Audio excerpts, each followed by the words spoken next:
Hello guys, today we'll be covering a 2003 psychological thriller film called Gothica. The movie begins with the introduction of Dr. Miranda Gray, a renowned psychiatrist at Woodward Penitentiary in rural western Connecticut. Miranda is seen talking to her patient, Chloe Sava, a woman who murdered her stepfather and claims that the devil visits her at night and rapes her while he's in her room. However, Miranda doesn't believe her and attributes her stories to mental illness. After her session with Chloe, Miranda visits her husband, Douglas, who also works at the penitentiary psych ward. She expresses her frustration with Chloe, who isn't getting better and keeps embellishing her rape stories. Meanwhile, Douglas tries to calm her down and encourages Miranda to hang in there. Moments later, they share a romantic moment which is interrupted by Miranda's colleague, Dr. Pete Graham. Later, Douglas leaves to meet a contractor at his farmhouse in Willow Creek, Rhode Island, while Miranda stays up late working in her office. She then goes for a swim at the hospital pool and then drives home as the storm rages. As she nears a bridge, she sees a girl standing in the middle of the road. In a moment of panic, Miranda swerves off the road to avoid hitting the girl and gets into an accident, but luckily she's uninjured. When Miranda gets out of the car, she goes to check if the girl is okay.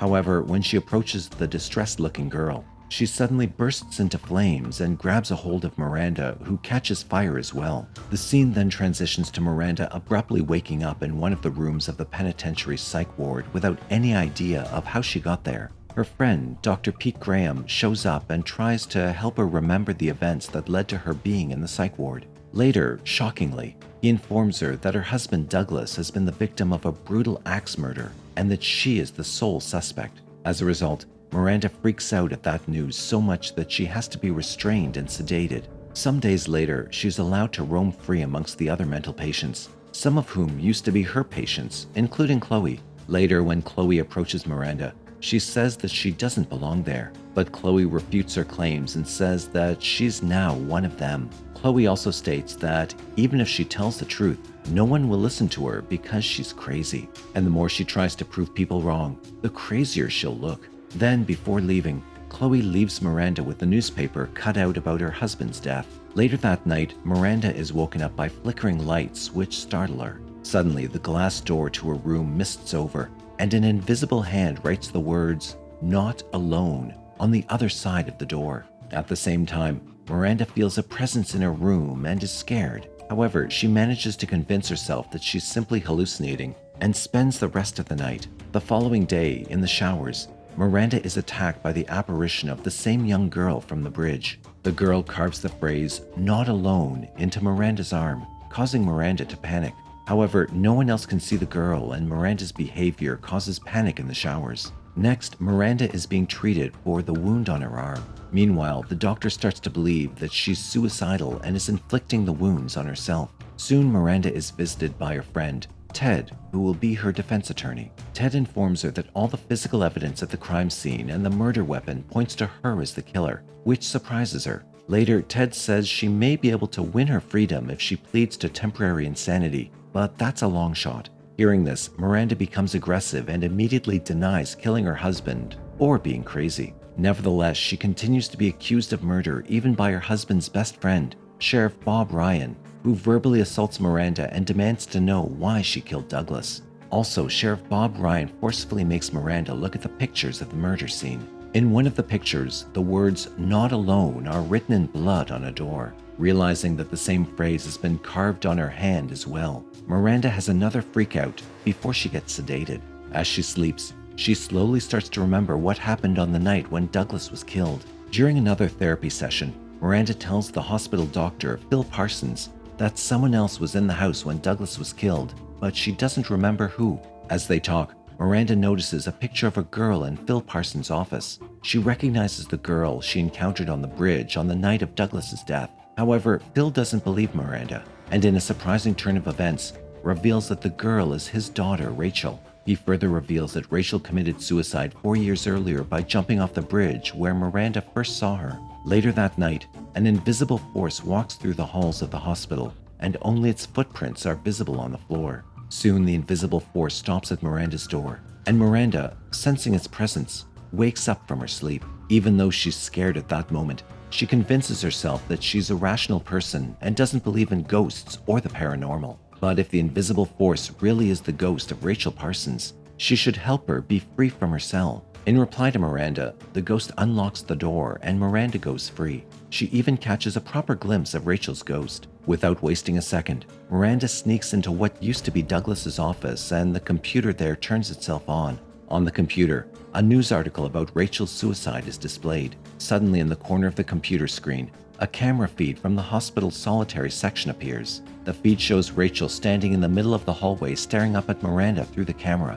Eventually, Miranda recognizes the solitary section as the section of the hospital where Chloe is being kept. She urgently rushes over to see what's going on and to check on Chloe. However, when she passes Chloe's room, she sees Chloe being raped and momentarily sees a man's chest pressed up against the window. The man's chest bears a tattoo of the anima sola. This leads to Miranda screaming through the hallways to get help for Chloe, but soon enough she's captured by the security guys. As a result, Miranda realizes that Chloe was not making up stories of her rape and inquires with Pete if she was raped. But Pete tells her that there were no signs of rape on Chloe's body and that the bruises on her face were self-inflicted. This confuses Miranda even more. When Miranda sees Chloe the next day, she apologizes for not believing her earlier, and the two finally embrace. Chloe then warns Miranda that her attacker said he was going to target Miranda next. After all her stunts, Miranda is taken to a smaller, more secure room as a punishment. Rachel's ghost shows up at night and starts to assault her violently. However, through the security camera, Rachel is invisible and it looks like Miranda is trying to commit suicide. Later, when a nurse and a security guy come to check up on her, she appears to have knocked herself out. But it's soon realized that she was only faking unconsciousness when she takes out the security guard and nurse by surprise, grabs the keys, and makes a run for it. During her escape, Miranda is spotted by one of the security guards at the hospital, but since they're old friends, he doesn't sell her out. Instead, he helps her by misdirecting the other security guards, and even gives her his car keys and tells her to make a run for it. While Miranda is driving, Rachel the ghost messes with the car and nearly causes an accident. When Miranda demands to know what the hell Rachel wants from her, Rachel lets her know through a song on the radio that she wants her to go home. Understanding Rachel's hint, Miranda goes to her house and finally remembers killing Douglas and sees visions of the gruesome murder. She also realizes that she killed Douglas because Rachel's ghost possessed her, which explains why all the physical evidence points to her as the murderer.